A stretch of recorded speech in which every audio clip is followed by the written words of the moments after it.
ഈ കാണുന്നതാണ് ദുബായിലെ റോഡ്. അതായത് അത്രയും വിശാലമായ റോഡ് കണ്ടോ. ഇത് നോമ്പിനന്നൊക്കെ ഉള്ള ട്രാഫിക്കാണ്. 3 മണി 3:30 ആ ഒരു ടൈം ടു 5 മണി വരെ ഈ ഒരു ട്രാഫിക് ആയിരിക്കും. അപ്പോൾ ഒട്ടുമിക്ക ആൾക്കാർക്ക് ഒരു 2 മണി വരെ ഡ്യൂട്ടി ഉള്ളവർ, പിന്നെ നോമ്പിന് ഡ്യൂട്ടി ഇല്ലാത്ത ആൾക്കാർ ഒക്കെ ഉണ്ടാവും. ഒന്ന് ദുബായിലൊരു നോമ്പറാണ് പരിചയപ്പെടുത്തുന്നത്. ഇത് നമ്മുടെ അടുത്തുള്ള ഒരു സെറ്റപ്പാണ്.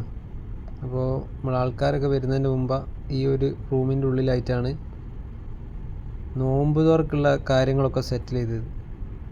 പിന്നെ ആൾക്കാർ വരുന്നതിൻ്റെ അനുസരിച്ച് ഇങ്ങനെ കയറിയിരിക്കും. അപ്പോൾ ഓൾറെഡി ഇവിടെ ഒക്കെ സെറ്റ് ചെയ്ത് വെച്ചിട്ടുണ്ടാവും. നമ്മളവിടെ പോയി ഇരുന്ന് വെച്ചാൽ മാത്രം മതി. പുറക്കാൻ തന്നെ നമ്മൾ പോകുന്ന വേറൊരു സ്ഥലം.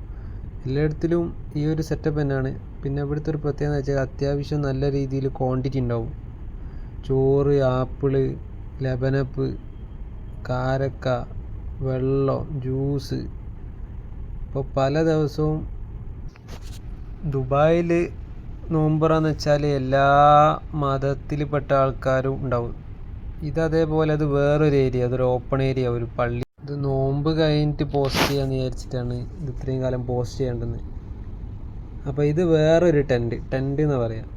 അപ്പോൾ ഓരോ സ്ഥലത്ത് ഇങ്ങനെ ടെൻറ്റുകളുണ്ടാവും. അപ്പോൾ അതിൻ്റെ അകത്തായിരിക്കും നോമ്പുറ. അതൊക്കെ നമ്മളെ ലെക്ക് മാതിരി ഉണ്ടാവും. ചിലപ്പോൾ നമ്മൾ അവിടെ എത്തിപ്പെടുമ്പോൾ നല്ല ക്യൂ ഉണ്ടാവും. ഇതിപ്പോൾ ക്യൂ സ്റ്റാർട്ട് ചെയ്തിട്ടേ ഉള്ളൂ. ഇവിടെ വലിയ കുഴപ്പമില്ല. അപ്പോൾ അതാ ബാങ്കിൻ്റെ ഒരു സമയമാകുമ്പോൾ ഫില്ലായിരിക്കും. പിന്നെ അതാ ഇതിൽ കണ്ടോ ചോറ്, അതായത് ബിരിയാണി റൈസ് പോലുള്ളൊരിത്, പിന്നെ ജ്യൂസ്, ഓറഞ്ച്, പിന്നെ വെള്ളം, കാരക്ക, എല്ലാ സാധനവും ഉണ്ടാവും. അതായത് ഇത് നമുക്ക് കഴിച്ചു കഴിഞ്ഞാൽ പിന്നെ ഫുള്ളാണ്. ഈ ഒരു വിസ്റ്റ മറൈൻ ടൈം എന്ന് പറഞ്ഞാൽ ട്രാവൽസ് ആൻഡ് ടൂറിസം ടീമാണ് ഇത് സപ്ലൈ ചെയ്ത് 30 ദിവസവും ഇവർ സപ്ലൈ ചെയ്തതാണ് നോമ്പുറൻ്റെ ഭാഗമായിട്ട്. അത് ഏകദേശം ഒരു 500-ലധികം ആൾക്കാരൊക്കെ അവിടെ വന്നിട്ടുണ്ടാവും. ഇത് വേറൊരു ദിവസവും കിട്ടിയാന്ന്. ഒരു ഉപ്പുമാവ് പോലുള്ള ഒരു സാധനം, അതിൻ്റെ അപ്പുറത്ത് തന്നെ കാരക്ക ഉണ്ട്, പിന്നെ അതാ പഴമുണ്ട്, ചോറുണ്ട്, ജ്യൂസ് ഉണ്ട്. അതൊക്കെ നല്ല ക്ലീൻ ആൻഡ് നീറ്റായിട്ട് കേട്ടോ പാക്കിങ് കാര്യങ്ങളൊക്കെ വരുന്നത്.